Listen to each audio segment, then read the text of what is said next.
Salutations et bienvenue dans cette vidéo qui fait suite à la vidéo sur ma propre chaîne où je parle de bioluminescence, de grande profondeur, de bactéries, enfin, allez le voir, il est très très sympa. Et dans cet épisode, j'ai à peine teasé le projet Batibot. Dans l'épisode, je n'ai quasiment pas parlé du projet Batibot. J'espère juste avoir un petit peu piqué votre curiosité. Mais en même temps, si vous êtes sur cette vidéo, c'est que vous voulez en apprendre plus sur ce projet, et vous avez bien raison parce que c'est un projet de fou et absolument passionnant. J'ai plein de questions à poser, et qui de mieux pour y répondre que ceux et celles qui travaillent dessus.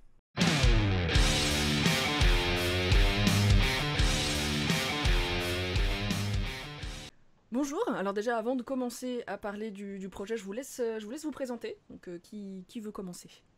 Séverine, je te laisse commencer, on est ordonne. Ok, donc bonjour à tous, donc je m'appelle Séverine Martini.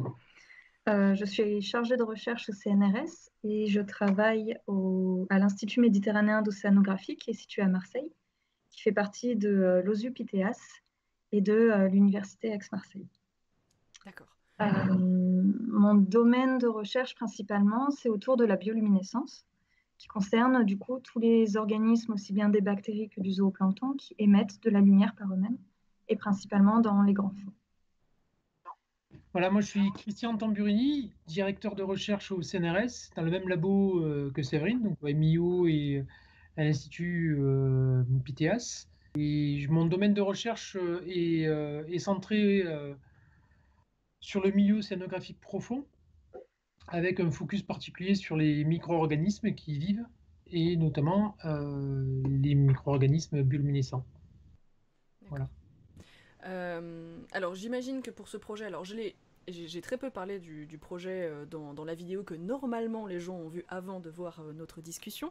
J'ai juste un petit peu pitché, juste piqué un peu la curiosité des gens, je l'espère, sur ce projet, donc ce mystérieux Batibot aux allures de Wall-E. Est-ce que vous pouvez me parler un petit peu de ce projet? Évidemment, j'imagine que vous n'êtes pas les seuls dans l'équipe. Voilà, présentez-nous un petit peu ce projet qui a l'air passionnant. Alors, donc Batibot, en fait, c'est un projet qui va permettre le déploiement en Méditerranée vers 2500 mètres de profondeur d'un robot benthique, c'est-à-dire un petit robot en fait qui va se déplacer sur le sol, qui ressemble un peu aux robots qui sont... il a un peu l'allure des robots qui sont déployés sur Mars, par exemple, etc. Et l'objectif pour nous, ça va être d'avoir ce robot au fond, qui est accessible parce qu'il est câblé jusqu'à la surface et du coup, on va avoir en direct la caméra, par exemple, qui est reliée, qui est installée sur le robot et on va avoir en direct les images observées par le robot. Et ce robot en permanence, oui, en direct et en permanence. Et donc sur Batibot, il y a différents instruments océanographiques qui vont permettre d'enregistrer la température, la salinité, etc. Et il y a également deux caméras, une caméra qui va lui permettre de se déplacer sur le fond et de voir ce qui s'y passe lorsque les lampes sont allumées, et une caméra qui est très sensible en faible lumière et qui va permettre également d'observer les organismes bioluminescents que le robot va croiser sur son chemin. D'accord. Alors, juste, où est-ce qu'il va être déployé? Parce qu'il me semble que c'est assez cocasse de se dire que c'est si proche mais en même temps si loin à la fois. Donc il va être déployé à 20 km au large non, à 40 km au large de Toulon. C'est 20 000 nautiques, donc ça fait environ 40 km au large de Toulon. Donc pas très loin de chez nous, à 2500 mètres de profondeur, comme l'a dit Séverine. Il faut aussi mettre cela dans le contexte général, c'est-à-dire que Batibot va être effectivement branché à une multiprise, pour aller un peu vite, une boîte de jonction scientifique qui elle-même va être connectée à un nœud, une autre multiprise, qui appartient à l'observatoire à neutrinos de nos collaborateurs en astrophysique des particules, le projet KM3Net. Et il y a donc un câble après qui relie tous ces instruments à la côte, et ce qui nous permettra effectivement d'avoir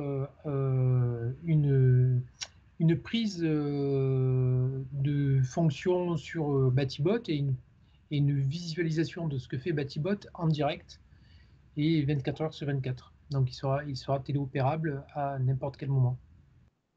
Une dernière chose que je voulais rajouter par rapport à Batibot, c'est que Batibot aura une laisse donc entre la boîte de jonction scientifique, la BJS, et Batibot, c'est une laisse d'environ 50 mètres, ce qui va lui permettre effectivement de s'orienter sur une zone.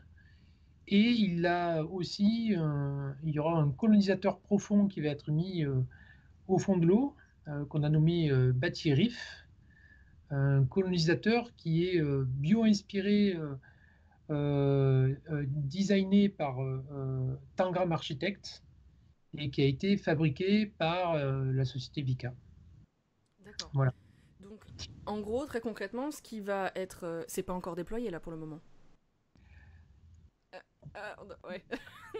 On en Pour parlera après. les raisons du Covid, effectivement, le déploiement a été décalé. Tout était prévu pour avril. Et là, on ne connaît pas encore les dates.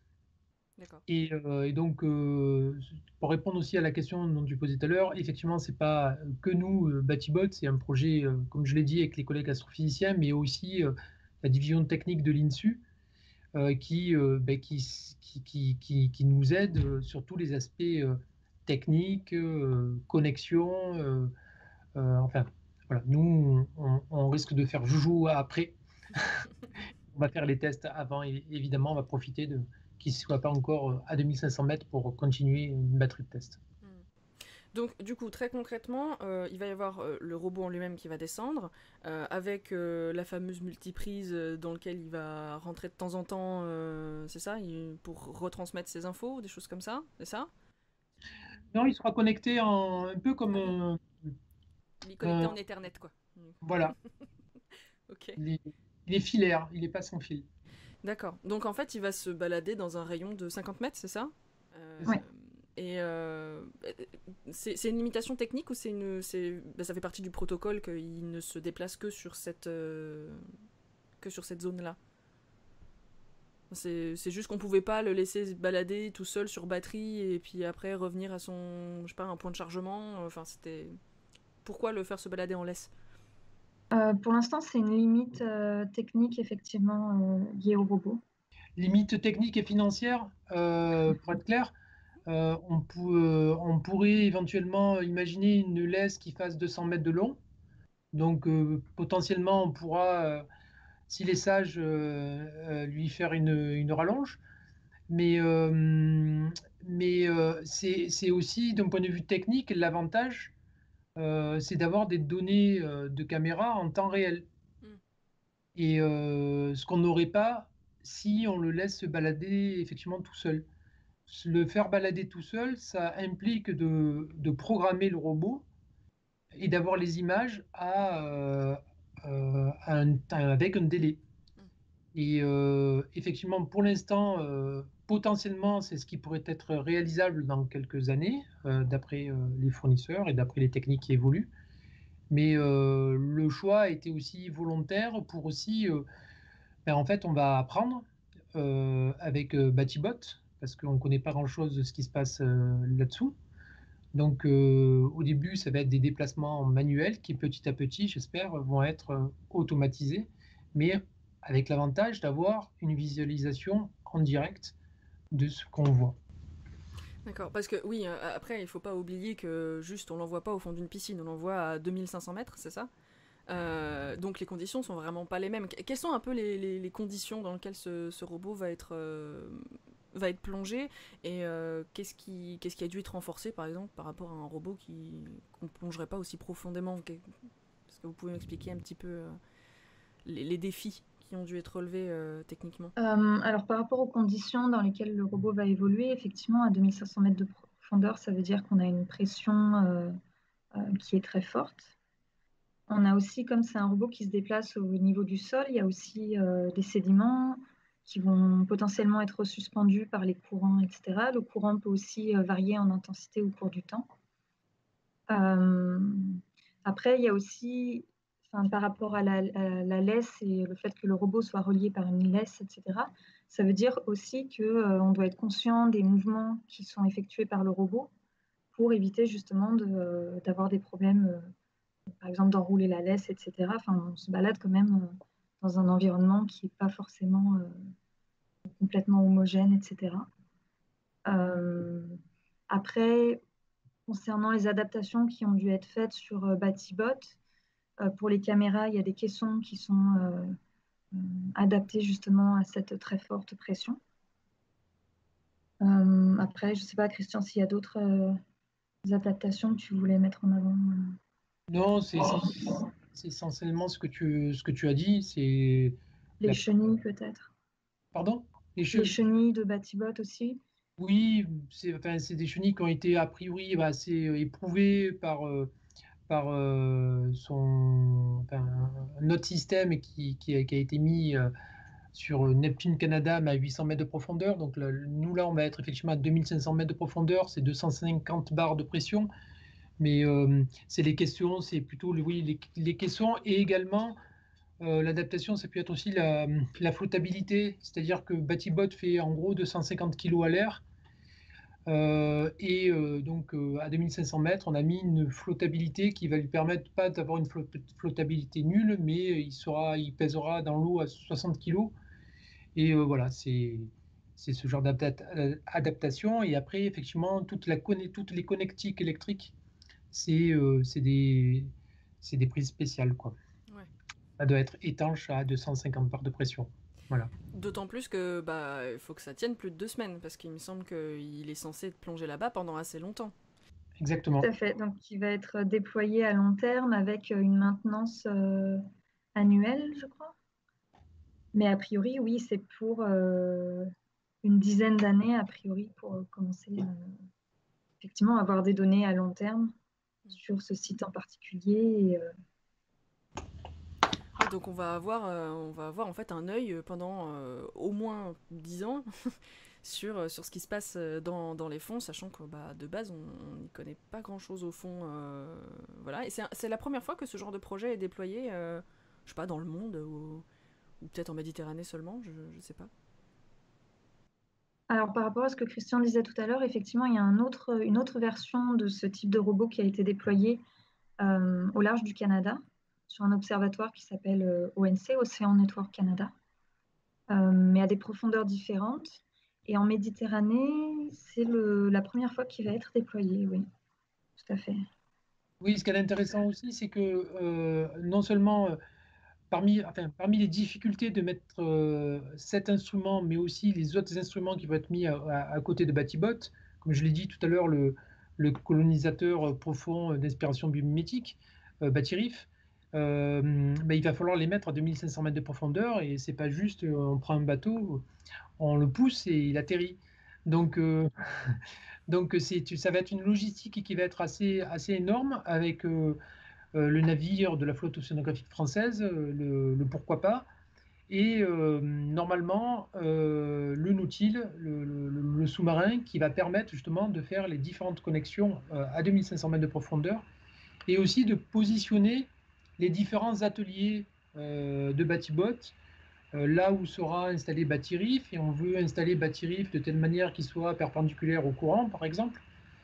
Et il y aura aussi une autre biocaméra qui va être installée. L'installation de la boîte de jonction scientifique, la BJS, la multiprise, va être également installée au fond. Et j'ai pas les chiffres là en tête de combien pèse tout ça, mais tout à l'heure j'ai dit BatiBot 250 kg. BatiRif, il faudrait que je regarde, je crois que c'est C'est un beau bébé. c'est un beau bébé, c'est 600 kilos, je pense, si je ne me trompe pas, ou peut-être un peu plus. Je vérifierai, peut-être que je donnerai le chiffre exact après. La boîte de jonction scientifique, j'avoue que je ne connais pas le poids, mais enfin voilà. Toutes ces opérations en mer, c'est du lourd. Et voilà, on va être assisté effectivement par la flotte océanographique française pour ça, avec un engin sous-marin qui, on espère, sera le Nautil, pour nous permettre aussi de visualiser en direct le fond enfin en direct et en in vivo quasiment, parce que effectivement, il peut y avoir des petites différences de ce qu'on voit à l'œil nu que avec une caméra. Donc, arriver à placer tout le décor au fond va être réalisé dans ce contexte-là. D'accord, donc en fait tout le matériel, tout ça va être amené, c'est ça, avec un gros bateau.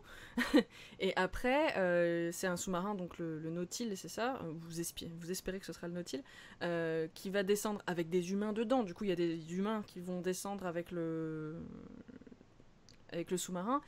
Et tout placé, comment je suis désolée, j'y connais rien là-dedans. Il y a des bras au sous-marin. Enfin, comment ça se passe en fait? Et puis, ouais, puis c'est dangereux aussi, non? Enfin, de descendre si bas pour un humain, en même temps, peut-être qu'on le fait depuis longtemps. Je sais pas, expliquez-moi. Euh,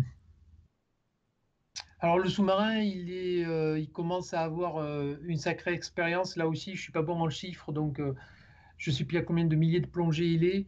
Mais actuellement, il y a eu 0 accident majeur et effectivement, 3 personnes plongent. J'ai eu cette chance de plonger une première fois déjà. Donc 3 personnes, c'est un pilote, un copilote et le scientifique.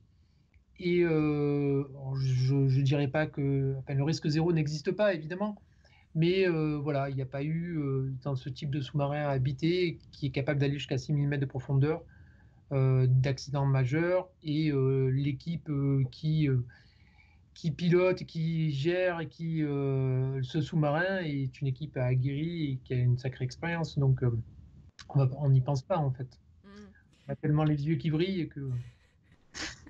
évidemment. Mais du coup, D'accord.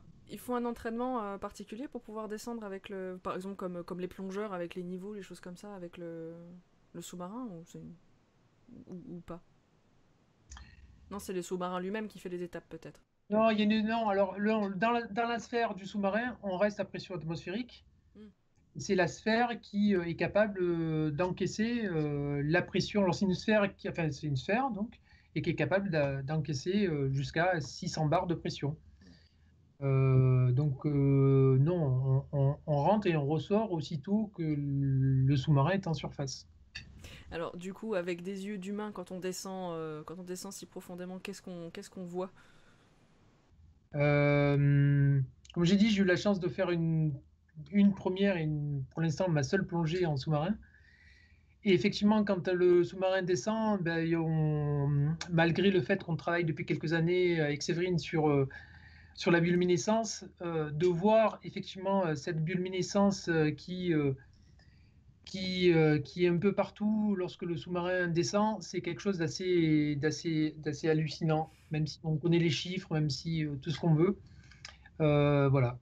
Dans ce cas-là, évidemment, on profitera de la descente et de la remontée pour voir les organismes bioluminescents. Au fond, évidemment, on sera tout plein phare. On va allumer les lumières parce qu'effectivement, il fait tout noir. Et après, je laisserai Séverine expliquer peut-être un peu les spécificités de la caméra qu'il y a sur Batibot, parce qu'on veut aussi éviter d'utiliser justement, de perturber le milieu. Et quand on allume plein phare, on a des chances de faire fuir les organismes. Et ce qu'on voudrait essayer de faire avec Batibot, c'est justement d'éviter de perturber le milieu profond. Et là, effectivement, quand on va descendre, on peut avoir une chance de voir des organismes, effectivement, quand on arrive au fond. Mais et là, on verra surtout une plaine abyssale, donc pas grand-chose, du sédiment. Malheureusement, certains détritus, parce que ben, il y en a, on est au large de Toulon. Et voilà, peut-être qu'on en regroupera certains sur le cercle de vision de Batibot pour éventuellement aussi montrer aux gens le beau et le moins beau de ce qu'il peut y avoir au fond. Mais et ce qui va nous surtout là, ça va être important d'arriver à visualiser la scène. Je dis vraiment, on a imaginé où on allait placer les différents éléments, mais c'est important d'avoir effectivement une vision là de où va être placé Batibot par rapport à Batirif, par rapport à la boîte de jonction, pour arriver à déterminer ses routes. On va construire un petit village au fond. Alors, on va pas goudronner, hein, mais pour savoir, par exemple, là, il y aura la boîte de jonction secondaire, on va éviter de marcher sur les câbles avec Batibot. Donc voilà, il va falloir définir un peu tout ça.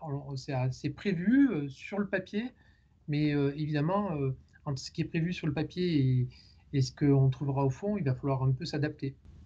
Parce que évidemment, le lieu où tout ça va être mis en place, vous l'avez pas choisi au hasard. Vous avez fait des mesures avant, vous avez, je sais pas, vous avez un petit peu tâté le fond, mais avec des mesures, j'imagine, avant. Comment ça s'est passé le choix de cet endroit particulier? Alors, le site sur lequel Batibot va être déployé, en fait, c'est un site qu'on connaît assez bien depuis quelques années, puisqu'il est à proximité d'un télescope qui était au départ dédié à l'astrophysique. Et nous, en tant qu'océanographes, en fait, on s'est rendu compte qu'il y avait des mouvements de masse d'eau et des mouvements de fortes intensités de bioluminescence qui étaient observés. Et on a observé différents moments sur plusieurs années pendant lesquels on avait effectivement des très fortes intensités de bioluminescence. Et ça fait déjà une quinzaine d'années à peu près qu'on travaille dessus et qu'on observe ces phénomènes, qu'on suit ces phénomènes avec des instruments océanographiques.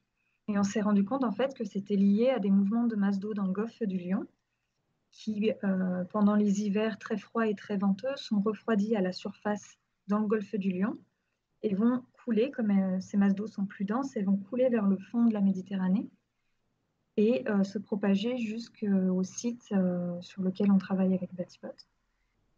Et lorsque ces masses d'eau se propagent, elles vont modifier les conditions océanographiques, ce qui pourrait augmenter les organismes, les micro-organismes, notamment les bactéries bioluminescentes qui sont présentes déjà sur le site, ou alors effectuer un transport d'organismes de la surface jusqu'au fond et sur le site sur lequel sera déployé Batibot.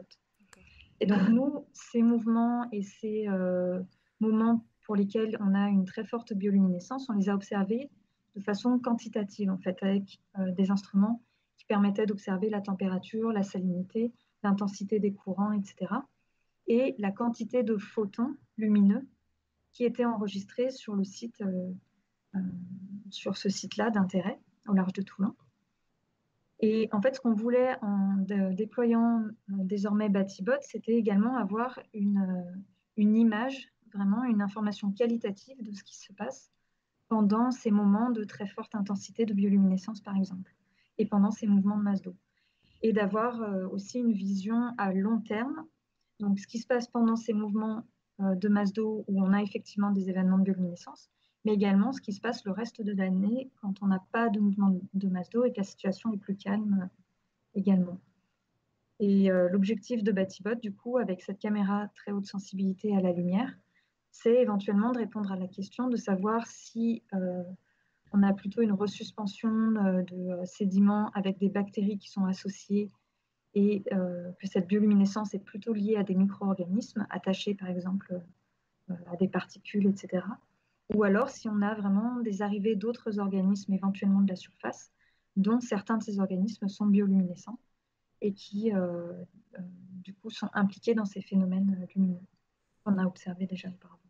D'accord, donc en fait, ouais, enfin, je veux dire, c'est pas du tout du hasard, vous saviez déjà que c'était un endroit avec de l'action, et avant de pouvoir avoir les meilleurs yeux, c'est-à-dire celui de Batibot, comment vous arriviez à savoir justement qu'il y avait de la lumière là-dessous, parce que, enfin, quels outils vous aviez à disposition avant de pouvoir développer Batibot? C'est là qu'il y a eu quand même un tout petit peu de hasard. C'est-à-dire que au tout départ, comme je l'ai dit tout à l'heure, le projet est adossé à un gros projet de collègues d'astrophysique des particules qui ont mis un télescope au fond. Alors le premier, le nom c'était Antares, là maintenant il s'appelle KM3net. Donc c'est un télescope qui est en fait composé de X photomultiplicateurs, X étant 600 pour Antares et pour KM3, je ne sais pas combien il y en aura, mais certainement quelques milliers. Donc, ils ont mis ce télescope à neutrinos au fond de la Méditerranée parce qu'ils espéraient voir des neutrinos, des particules élémentaires qui font une lumière lorsqu'ils traversent la Terre, mais ce n'est pas à moi qu'il faut poser cette question-là. En tout cas, les photomultiplicateurs sont capables de mesurer le trajet potentiel d'un muon issu de neutrinos. Et la lumière qu'ils sont capables de voir, c'est une lumière qui est dans le bleu-vert. Et malheureusement, peut-être pour eux, mais heureusement pour nous, la bioluminescence, c'est dans le bleu-vert. Donc effectivement, quand ils ont mis leur télescope au fond, une des premières choses qu'ils ont vues, c'est un petit événement de bioluminescence. Et donc ça a commencé effectivement par hasard, la collaboration a commencé un peu par hasard, dans notre cas, et on a mis effectivement, donc 15 ans, tu l'as dit Cérine, euh, des instruments qui nous ont permis effectivement d'arriver à déterminer un phénomène de bloom de bioluminescence qui pouvait avoir lieu en certaines conditions, comme l'a expliqué Séverine. Donc le hasard y a été pour quelque chose tout de même. Et effectivement, ça nous permet, cette collaboration, de bénéficier aussi et aussi de mutualiser un effort d'infrastructure lourd. Et c'est pour ça que Batibot peut être là et pas ailleurs, parce qu'il y a aussi toute cette infrastructure. Alors pas ailleurs, il pourrait être également aussi, pourquoi pas en Sicile, parce qu'il y a un autre morceau du projet des astrophysiciens qui est en Sicile. Mais en tout cas, c'est une opportunité pour nous formidable de pouvoir justement, effectivement, développer en parallèle de leur télescope un observatoire profond et un observatoire avec des yeux Batibot. Alors on parle des yeux de Batibot. Qu'est-ce qu'il apporte avec lui en termes de technologie, de caméra, etc. Allez-y, dites-moi ce qu'il a en lui. Alors, une particularité et vraiment quelque chose de novateur sur Batibot, c'est qu'on a voulu implémenter une caméra haute sensibilité, c'est-à-dire une caméra qui est capable de voir en très très faible lumière. Et donc l'objectif, c'était de détecter la bioluminescence, qui est une émission de lumière dans les longueurs d'onde bleu-vert, comme l'a dit Christian, mais relativement faible par rapport à une ampoule allumée ou à de la lumière qu'on utilise nous. Donc cette émission biologique de lumière, en fait, elle est relativement faible. Donc cette caméra, l'objectif, c'est d'arriver à observer l'émission de bioluminescence par les organismes. Et donc pour ça, on a plusieurs pistes pour essayer d'arriver à observer cette lumière in situ. La première, c'est effectivement d'essayer de filmer dans le noir complet et de voir si on arrive à observer ces organismes. Mais si on veut observer des organismes et qu'on allume la lumière, en général, une lumière blanche forte, ça va plutôt avoir tendance à faire fuir tous les organismes qu'on peut voir à proximité du fond. Donc une possibilité aussi, c'était d'éclairer ces organismes avec de la lumière rouge, ça a été montré dans différentes publications avec des robots pélagiques qui sont déployés donc, dans la colonne d'eau. Et dans différentes publications, ils ont montré qu'en éclairant avec de la lumière rouge, on a moins ce phénomène de peur des organismes, etc., et d'évitement des appareils de l'instrumentation océanographique. Ils sont peut-être pas sensibles, quoi. Voilà, ils sont moins sensibles à la lumière rouge. Ouais. Okay. Et du coup, sur Batibot... C'est dans les infrarouges ou c'est de la lumière rouge que nous-mêmes on peut voir? C'est dans le... Non, c'est de la lumière rouge que nous-mêmes on peut voir. D'accord, c'est dans les longueurs d'onde rouges. Okay. Et en fait, du coup, sur Batibot, on a décidé d'implémenter différentes lumières, différentes LED avec des longueurs d'onde différentes. Une qui est proche du bleu, une qui est proche du vert, par exemple, une qui est dans les longueurs d'onde proches du rouge, une qui est dans les UV, et également une LED qui est dans les couleurs turquoise à peu près, qui est en fait très proche des longueurs d'onde les plus couramment utilisées pour la bioluminescence. Et notre objectif avec cette lumière notamment, c'est d'essayer de mimer des scénarios qui ressembleraient en fait à des organismes, des méduses ou des organismes connus qui émettent de la bioluminescence. Donc d'essayer de mimer des flashs de bioluminescence, des flashs de lumière dans les longueurs d'onde autour de 490 nanomètres, etc. Oui, avec certaines des lumières qui sont implémentées dessus. Et du coup, l'objectif, ça serait d'attirer des organismes qui répondent à cette émission de lumière parce qu'ils le comprennent comme étant une proie potentielle sur laquelle ils pourraient se nourrir, qui a une proie à proximité, ou alors euh, que ce soit des longueurs d'onde et des scénarios de bioluminescence qui sont proches d'un partenaire sexuel, ou enfin, qui est vraiment en fait une réponse écologique à cette émission de lumière, à ces scénarios de lumière. Et la caméra de bioluminescence, la caméra haute sensibilité, va nous permettre aussi d'enregistrer la bioluminescence émise en réponse, par exemple, à ces scénarios lumineux. Donc ça, c'est vraiment une particularité et quelque chose de tout à fait nouveau d'avoir ces scénarios de bioluminescence à long terme et pour lesquels on est capable d'observer vraiment en direct depuis notre ordinateur à terre, de voir vraiment ce qui se passe en direct en profondeur. Donc ça, c'est vraiment super intéressant. Ah, ça va être génial. Super. Qu'est-ce que vous espérez observer en bas? Alors, en termes, bon, évidemment, moi j'ai envie qu'on me fasse rêver avec des poissons lanternes, des machins comme ça, mais bon, est-ce qu'il y en a à ces profondeurs-là, à cet endroit-là, je ne sais même pas. Mais qu'est-ce que vous espérez voir en bas, même si évidemment il y a peut-être des surprises que vous ne connaissez pas encore qui vont arriver, mais qu'est-ce que vous espérez voir avec ce projet-là? Des surprises déjà. Des surprises, beaucoup de surprises. Ouais, en fait, ce qui est étonnant, c'est qu'on est effectivement à 40 km de Toulon, qui est une très grosse ville, etc. À 2500 mètres de profondeur, certes, mais en fait, on a une très mauvaise connaissance de ce qu'on va observer à cet endroit-là. Donc avoir une caméra branchée 24 heures sur 24, alors bien sûr, on ne va pas se relayer, hein, Séverine 12 heures et moi 12 heures. On va essayer d'automatiser une partie des choses quand même, et notamment s'il y a un organisme bioluminescent qui passe, que la caméra se déclenche pour filmer et envoyer l'image. Mais en tout cas, par rapport à un ROV, un ROV, c'est un sous-marin non habité ou un sous-marin habité, les plongées ont une certaine durée. Là, il sera sur place. On va essayer de le faire bouger le moins possible également. On va le déplacer d'atelier en atelier, mais on ne va pas le faire se déplacer 10 fois par jour, donc ça sera rare. Donc on va essayer qu'il soit complètement inerte dans le milieu, le plus possible en tout cas, et donc les organismes devraient au bout d'un moment l'oublier, en tout cas, voire risque même d'être attirés. Le colonisateur, en fait, qu'on veut mettre, Batirif, a été aussi pensé dans cette vision-là, c'est-à-dire augmenter les chances d'avoir des organismes à proximité de Batibot. Alors c'est vrai que... En gros, vous avez construit un petit immeuble pour que les animaux puissent s'installer à cet endroit-là, pour que vous puissiez les observer, et c'est ça, vous avez construit un petit abri pour eux. Ah, un abri, parce qu'un immeuble, c'est moche. Oui. Batirif est très joli. Il a été inspiré de ce que le vivant peut faire de mieux.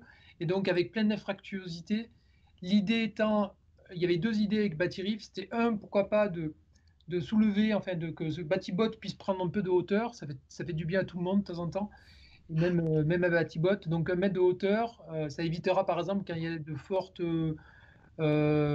courants qui pourraient mettre du sédiment en suspension, que Batibot soit aveugle, donc on va le faire monter un petit peu et il pourra voir. Et aussi également parce que à 1 mètre, enfin, ce qui se passe vraiment proche du sédiment peut être très différent de ce qui se passe au-dessus de la colonne d'eau. Donc c'est 1 mètre, ça peut aussi nous faire atteindre une autre zone qui n'est pas tout à fait la même. Donc on va aussi comparer ces 1 mètre à ce qui peut se passer à ras du sol. Et également, je l'avais dit tout à l'heure, donc Batirif, il fera en gros 2 tonnes. C'était pas 600 kg comme j'ai dit, donc c'est 2 tonnes. 1 tonne dans l'eau, donc c'est un joli petit bébé. Mais bon, enfin, après, c'est pas du tout un immeuble. Et les infractuosités, comme elles vont être mises, enfin, vont permettre, et on fera déplacer Batibot parce qu'il a par exemple une sonde qui va nous donner la direction du courant. On cherchera par exemple à mettre Batibot en face du courant. Et donc, le fait que des organismes bioluminescents, potentiellement bioluminescents, passent au travers de Batirif, ben, ça va engendrer une stimulation mécanique qui va éventuellement nous permettre de voir plus d'événements qu'on aurait si Batirif ne serait pas au fond. Donc, c'est une astuce un peu comme ça. Et ce qu'on espère aussi, et ça aussi c'est une première, c'est-à-dire de mettre un colonisateur à 2500 mètres de profondeur, ça n'a jamais été fait volontairement. C'est des bateaux échoués, c'est le choix de mettre un colonisateur en béton, c'est que les récifs artificiels en général qui sont mis près des côtes, c'est le béton qui est l'élément finalement le plus proche de ce qui est de la nature, puisque ça reste,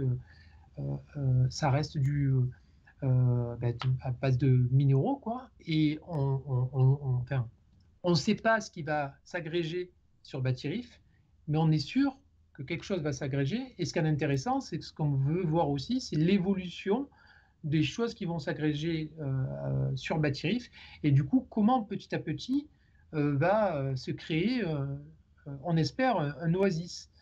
Donc on va perturber le milieu, certes, sûrement, mais enfin, ça va prendre du temps, parce qu'on sera à 2700 mètres, les choses vont beaucoup plus lentement. Et du coup, on espère assister sur les 10 ans minimum où on espère maintenir Bâti-Bot au fond, voir la vie se propager autour de Bâti-Rif. D'accord. Donc en fait, il y a beaucoup, beaucoup de questions en suspens, quoi. Vous savez pas vraiment qu'est-ce qui va venir coloniser Bâti-Rif, vous savez pas vraiment, vous avez une petite idée de ce que vous aimeriez voir ou ce que vous allez pouvoir voir, mais en fait, tout va être une surprise, en fait, dans ce projet-là.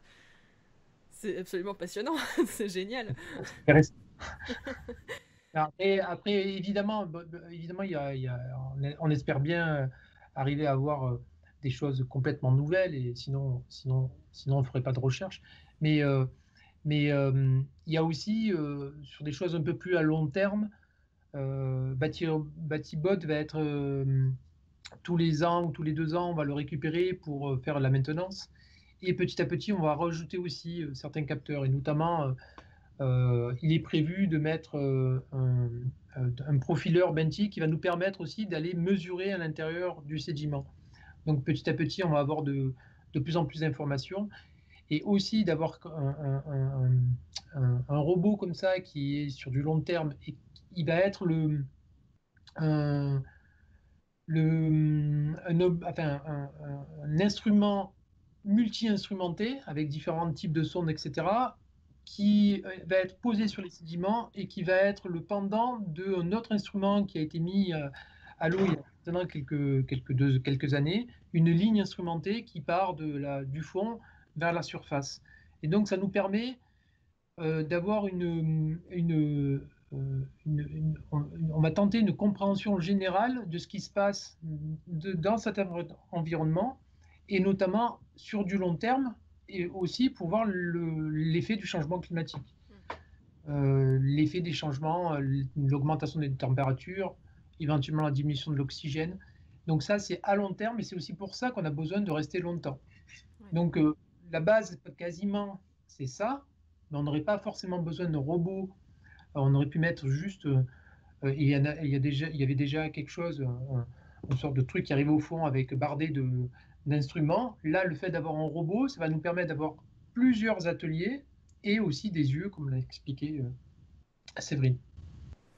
D'accord. Donc oui, au-delà de voir un petit peu ce qui va vivre là-bas, etc., en effet, le côté long de ce projet permet d'avoir aussi des yeux sur l'évolution climatique, et voir comment cet environnement si particulier est impacté par ça, quoi. D'accord. Oui, donc je reviens juste sur la maintenance, parce que du coup, tous les 1 ou 2 ans, il va remonter, en fait. Et après, il faudra aller le reposer de nouveau avec le même procédé que comme vous l'avez posé la première fois. À quelque chose près que cela ne va pas nécessiter forcément l'utilisation du Nautil. Ça pourra être un ROV qui pourra aller le récupérer et éventuellement le reconnecter.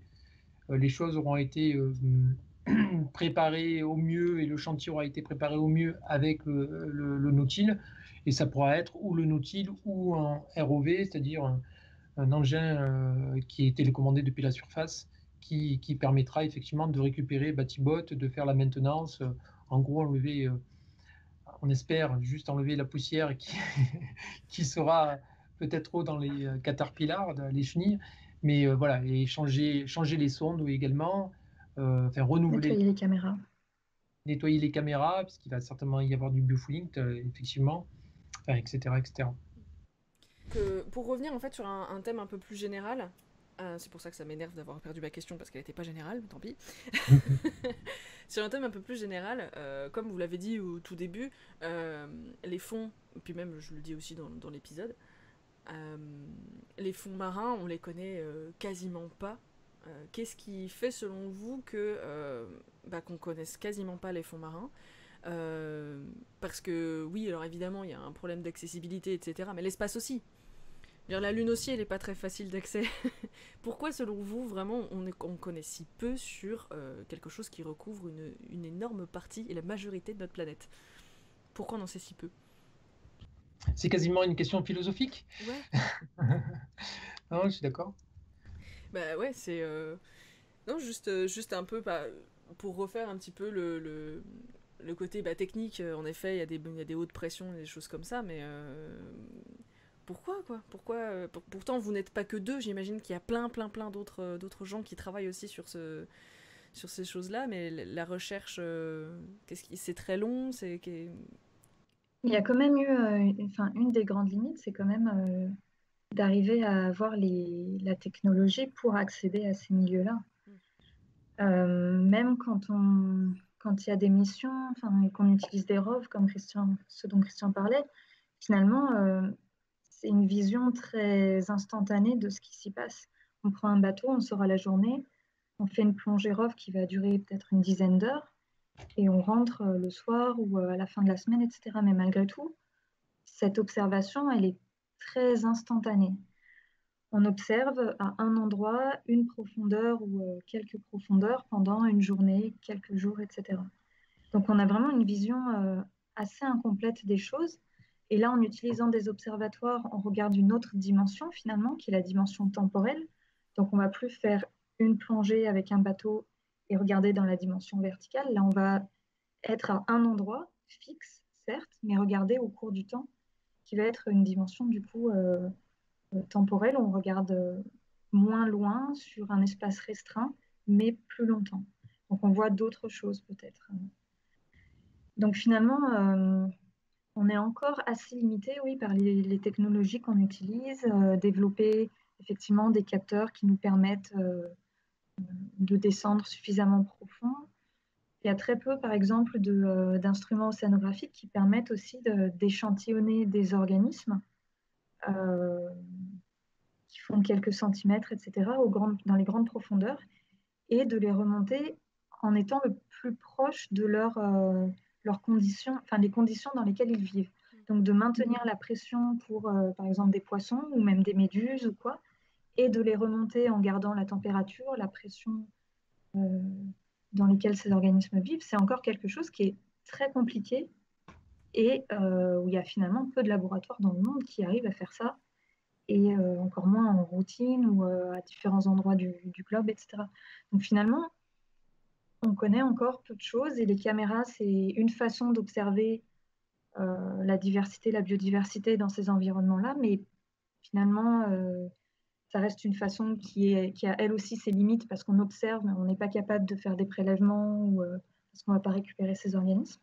Donc on est encore, je pense que les contraintes technologiques sont effectivement des fortes limites pour observer ces profondeurs-là. Oui, parce que Oui, justement Pardon. pardon, excuse-moi, je suis entièrement d'accord avec ce que vient de dire Séverine sur les contraintes technologiques. C'est vrai que j'ai l'impression qu'on est à un point où l'instrumentation et la technologie est en train de nous ouvrir un champ qu'on n'avait pas il y a 10 ou 15 ans ou 20 ans dans les recherches en océanographie. Ça, je pense que c'est assez clair. Après, de manière beaucoup plus générale, je me demande si la raison pour laquelle on ne connaît pas grand-chose sur le milieu profond, j'ai l'impression qu'il y a déjà peu de personnes qui sont au bord de la mer par rapport à des gens qui peuvent regarder les étoiles. Ouais. Donc, c'est la seule raison que j'ai trouvée pour me dire, mais pourquoi y a-t-il autant d'imaginaire sur ce qu'il peut y avoir? Après, c'est vrai qu'on peut imaginer plein de choses. On n'est pas tout seul sur Terre. Enfin, Et je pense aussi que les chercheurs en astronomie ou en astrophysique, etc., sont de très bons communicants. Et en tout cas, font rêver les gens. Et peut-être que en océanographie en général, il y a eu évidemment des gens qui nous ont fait rêver et qui ont eu des retentissements super importants, comme Cousteau, par exemple, qui est connu internationalement, mais c'était dans les années 70-80. Mais après, c'est vrai qu'on est passé quand même à, plutôt que de montrer du beau, on a eu tendance à montrer tout ce qui n'allait pas. Et depuis 20 ans, on parle surtout, et on en a parlé nous aussi, de changement climatique, etc., etc. Et donc, ce qu'on espère aussi là, c'est on espère voir des choses nouvelles, on espère montrer des choses nouvelles, euh, euh, faire titiller l'imaginaire, au sens, enfin faire briller les yeux des gens avec la bioluminescence, ça marche assez bien, et faire découvrir un nouveau monde parce que l'homme a tendance à regarder quand même d'abord ce qu'il a devant lui. Et malgré le fait que l'océan profond, c'est la majorité de ce qu'il y a dans les océans, puisque c'est 80% du volume océanique, hein, ce qui a été étudié essentiellement, ben, déjà c'était ce qui était accessible, comme l'a dit Séverine, la surface. Et on a tellement de difficultés encore à connaître exactement ce qui se passe en surface, dans le milieu côtier, etc., que la recherche en océanographie en plus, est quand même pas la partie de la recherche où il y a le plus d'investissements importants. Donc la recherche en général, c'est quand même cantonné à ce qui se passe sur les côtes, qui est important puisque ça nous concerne directement, sur la surface, parce que c'est l'échange avec l'atmosphère, c'est important. Mais le milieu profond a été délaissé pendant très très longtemps, mis à part sur les sources hydrothermales des points particuliers. Mais depuis une bonne dizaine d'années, là, il commence à y avoir de plus en plus de chercheurs, effectivement, qui s'intéressent à ce qui se passe en dessous de la zone éclairée des océans, qui vont un peu plus dans la zone mésopélagique, c'est-à-dire celle qui est dans le clair-obscur, et aussi vers le milieu profond. Sans parler qu'il y a maintenant aussi des volontés d'aller, pourquoi pas, exploiter les richesses éventuelles qu'il peut y avoir dans le domaine profond. Donc il y a une sorte... C'est vraiment une bonne nouvelle, ça. Ah, évidemment que non. Mais justement, essayer de montrer qu'il y a une biodiversité au fond, que c'est pas un milieu qui est mort, c'est pas un milieu qui est sans oxygène, comme souvent on entend. Il y a de la vie, il y a de la biodiversité, et c'est ce qu'on espère pouvoir montrer. Ouais, je voulais rebondir justement sur les étoiles, etc. C'est des choses que tout le monde peut voir et que tout le monde peut imaginer tout, même depuis la nuit des temps finalement. Alors que les océans, quand on regarde, bon, j'ai un certain goût pour le bestiaire médiéval, etc. La mer, c'était l'endroit où il y avait des monstres, où ça faisait peur, etc. Et même au niveau des scientifiques, il y a quelques siècles, les scientifiques considéraient que c'était un endroit où la vie ne pouvait pas exister. Donc finalement, la recherche peut-être des fonds, vous m'arrêtez si je dis une bêtise, a pris du retard entre guillemets par rapport aux autres choses qui étaient plus sous notre nez et qui faisaient peut-être un peu moins peur. Alors justement, vous en parliez tout à l'heure, le côté communication, dire qu'il y a de la vie là-dedans, etc. C'est aussi une dimension de ce projet, c'est de pouvoir communiquer auprès du public, parce que moi, depuis tout à l'heure, vous me parlez de flux vidéo en direct. Est-ce que je vais pouvoir le voir, moi, dans ma petite maison, ou c'est juste réservé à vos yeux? Vraiment, dites-moi, vous faites un flux quelque part, comme par exemple ISS ou des choses comme ça. Non, j'ai tout C'est dans le le point. projet. Non, non, alors soyons clairs, on hésite à répondre parce que pour l'instant, on n'a pas encore réfléchi au support qu'il va y avoir. Mais évidemment, la recherche que l'on fait, elle est de fait partagée. Les données sont en océanologie depuis 20 ans. On met à disposition à la communauté scientifique les données que l'on trouve. Enfin, les données des sondes qui vont être sur BattleBot vont être mis en direct ou quasi direct ou en différé. Ça, c'est sûr, parce qu'il faut voir si tout va bien, etc. Mais c'est transmis à la communauté scientifique et au public en général. Là, concernant le flux en direct, ben oui, maintenant je ne sais pas comment il faut faire, il va falloir qu'on arrive à avoir ça. On mettra certainement des images au fur et à mesure qui apparaîtront. Après, s'il y a quelque chose de un peu particulier, ça va pas être du libre service mais j'imagine que le flux pourrait y être, mais malheureusement, souvent ça sera tout noir. Il ne se passera pas grand-chose. Il faudra peut-être qu'on avertisse justement je ne sais pas comment, mais peut-être que tu pourras nous aider pour ça. Mais le jour où on va faire, parce que comme j'ai dit, on ne va pas le déplacer toutes les 5 minutes, mais qu'on va le déplacer Batibot d'un point A à un point B pour aller voir Batirif par exemple, ou pour aller sur le chantier X ou Y, ben là on pourra dire, voilà, on annoncera que on allumera les caméras et qu'on pourra voir Batibot se déplacer et voir ce qu'il verra. Mais souvent il verra pas grand-chose, hein, je crains. Que, vas-y, Cyrine. Oui, après, donc ça, effectivement, c'est peut-être dans un deuxième temps, mais dans un premier temps, je pense que ce qui est aussi important, au-delà de juste voir au travers des yeux de Batibot et la caméra en direct, c'est aussi, enfin, nous, dans un premier temps, on va aussi essayer de communiquer autour de Batibot et de nous être présents, d'essayer de faire des présentations, peut-être dans des écoles, peut-être dans des congrès, etc. Et de nous présenter ce que voit Batibot éventuellement en direct et de pouvoir vraiment communiquer avec les gens parce que finalement, de voir des images en direct, ça peut effectivement faire rêver, être bien, etc. Mais ce qui est important aussi, c'est tout ce qu'on présente aujourd'hui. Pourquoi est-ce que ce projet, on l'a mis en place?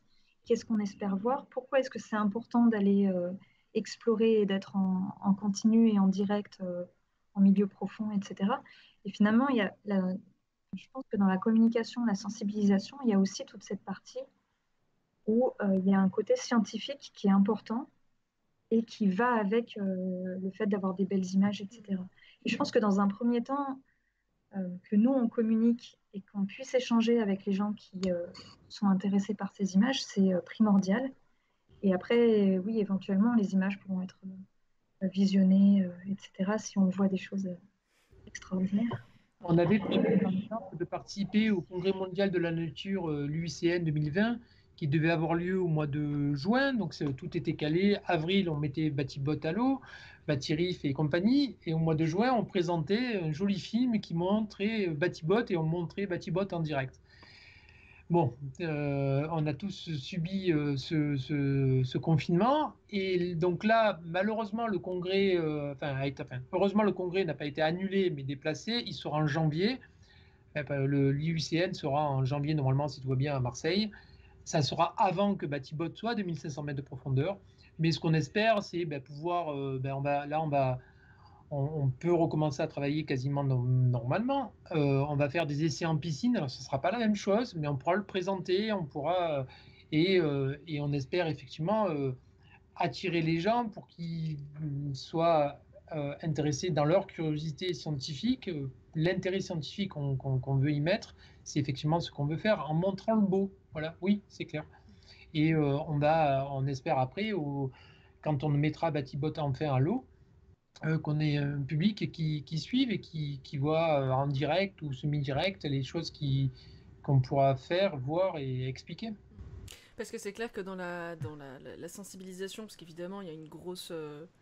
mis à part la passion et toute la curiosité qu'on peut avoir pour ce milieu-là, évidemment il y a le côté protection de l'environnement, etc. Et du coup la communication auprès du grand public est très importante. D'ailleurs ça fait partie de la démarche que vous êtes en train de faire actuellement et je vous en remercie de pouvoir discuter comme ça et de pouvoir en fait présenter le projet sur le grand YouTube. Ça fait partie de cette communication-là. Je trouve ça très chouette. Moi, je suis très très contente d'avoir pu discuter de ça avec vous. Mais oui, la communication est très très importante pour la sensibilisation auprès du grand public et que toutes ces connaissances ne restent pas opaques pour tout le monde, quoi. Ça, c'est quelque chose d'important, il me semble. Eh bien écoutez, merci beaucoup d'avoir répondu à toutes ces questions. Je trouve personnellement le projet extrêmement intéressant et vraiment c'est absolument passionnant. J'ai hâte de voir un petit peu ce que vous allez voir finalement. Merci d'avoir pris le temps de nous présenter tout ça, et puis vive Batibot et le Batirif, et j'espère qu'il y aura de nombreuses surprises. Merci beaucoup. Merci à vous. Merci. Merci infiniment à Séverine Martini et à Christian Tamburini d'avoir pris le temps de répondre à mes questions et de nous présenter le projet Batibot qui, je vous l'avais dit en début de vidéo, est un projet fou et absolument passionnant. Je n'en démords pas. J'espère que cette vidéo vous aura plu et que le sujet vous aura passionné autant qu'il me passionne moi-même. Si c'est le cas, vous connaissez la chanson, le petit pouce vers le haut, l'abonnement, la cloche de notification, tout ça. Quant à moi, eh bien je vous dis à très bientôt pour de nouvelles histoires et bien plus encore, que ce soit ici ou ailleurs.